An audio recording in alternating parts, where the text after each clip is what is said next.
Čo sa deje? Čo znamená ten zmetok? Počuli sme, že vás chcú preložiť. Kto vám hovorí také hlúposti? Tvrdia, že tie úkazy, čo sa vám stali, nie sú nadprirodzené. Isté, že rany som si spôsobil sám.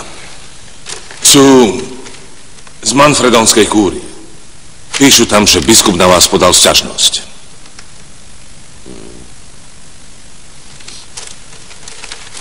Toľké plytvanie. Papierom mi zapalujú hranicu. Ale veď, čo mi môžu urobiť?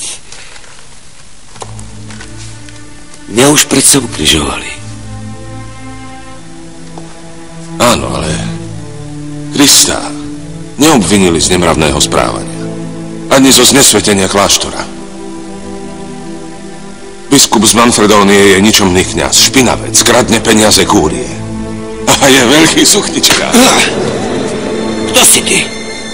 Kto si, že tak hovoríš o biskupovi cirkvi? Kto si? Si obyčajný zhýralec, hazardný hráč, zatvrdnutý hriešník. Kto si?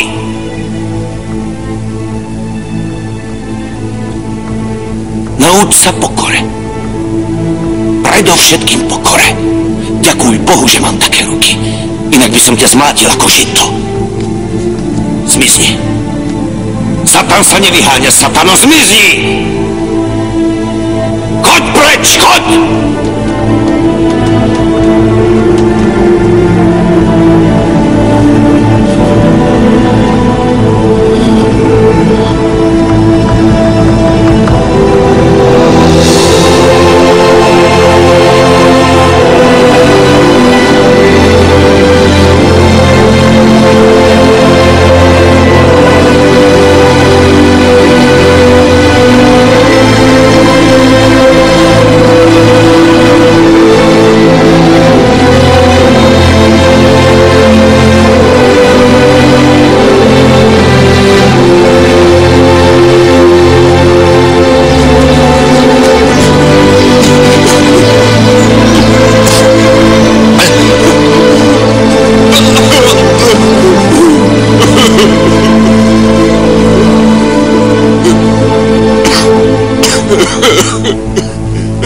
Čo sa to so mnou deje? Čo odo mňa chce? Čo chce ten reholník od môjho života? Čo odo mňa chceš, kňaz? Čo chceš? Odíď z môjho života. Choď preč. Nepoznám ťa. Odíď, odíď. Odíď.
Tak čo, Lothar? Bola to dlhá noc, čo?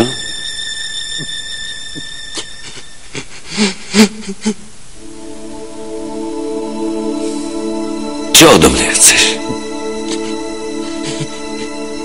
Vyspovedať sa.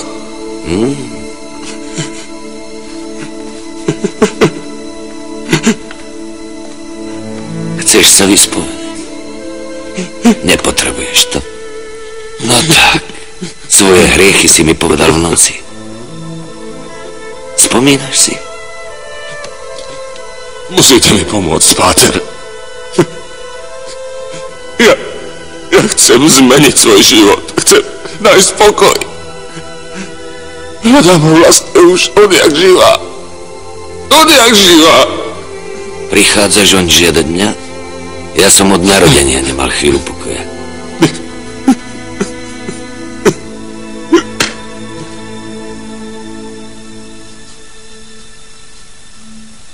Dávam ti rozrešenie. Poď sem.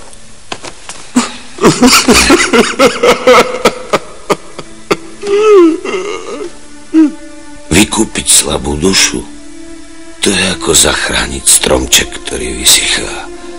Musíte ho presadiť, dať mu vzduch, vodu a svetlo, aby mohol žiť v lese nášho pána.